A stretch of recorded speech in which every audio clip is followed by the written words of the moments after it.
Hamıya salamlar. Abone olan herkese teşekkürler. Abone olmayan herkese teşekkürler. Şimdi tiktiğim Mısır piramidasını göstereceğim. Birinci eve girip yukarıdan nece göründüğüne göstereyim. Bir de bayrak koymuşam teze. Pakistan bayrağını. Azerbaycan, Pakistan, Türkiye'nin. Şimdi onu da göstereceğim. Sonra da Mısır piramidasının içini göstereceğim. Birinci ağ binaya girip sonra oradan göstereyim. Nece görünür.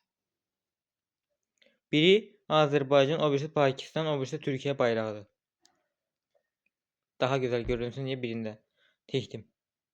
Şimdi gedirəm ağ evə. Oradan necə göründüğünü göstereceğim. Biraz tez geçsem daha yapıyorlar. Neyse. Ama biraz oyunda donma var. Donur yani herden birden. Daha aşağıdaki düzelttiklerime göre değil bilmirəm. Belki onları da yıktım. Yerine kubik koydum. Bunda donmaz. Bakacağım.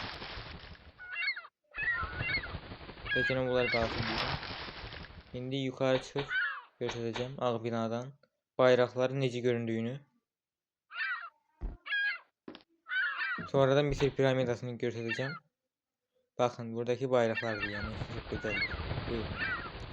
Sonra o Mısır piramidasının içine büyük bir Novruz temelisi düzelteceğim. Onu da çekeceğim. Novruz bayramı olan vaxtda çekeceğim yani. Necə düzelttim yani. İçerine koyayım yani. Göğürəkli düzelteceğim. Semenli. Rent her şeyini koyup düzelteceğim. Sonra aynalarını düzelteceğim her tarafını. Çok güzel olacak yani.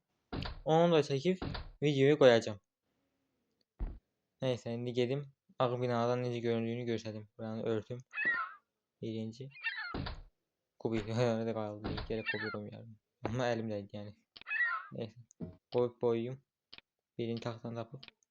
Sonra boyanı götürürüm. Var. Bu tahta boya burada. Yok bu da. He buydu. Neyse. Şimdi bunu da boyayım. Piramidin yukarısına çıkıp göstereceğim. İçerisinde girelim göstermeye.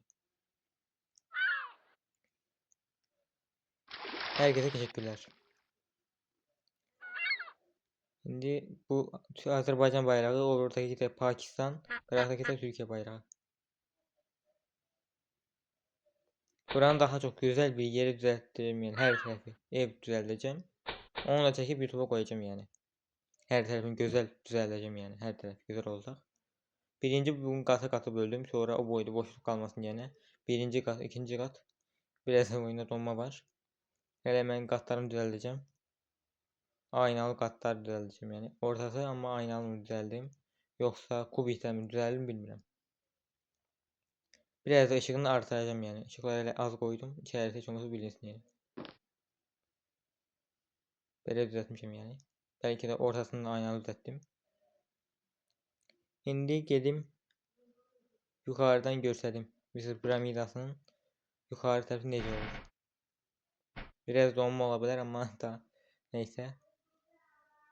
Her şeyi silmek istemiyorum.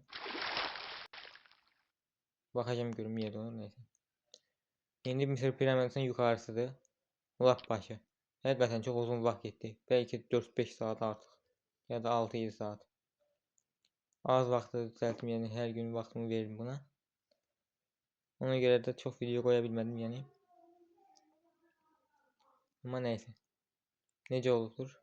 Şərhlərdə yazarsınız. Abone olmayan herkese teşekkürler bir daha.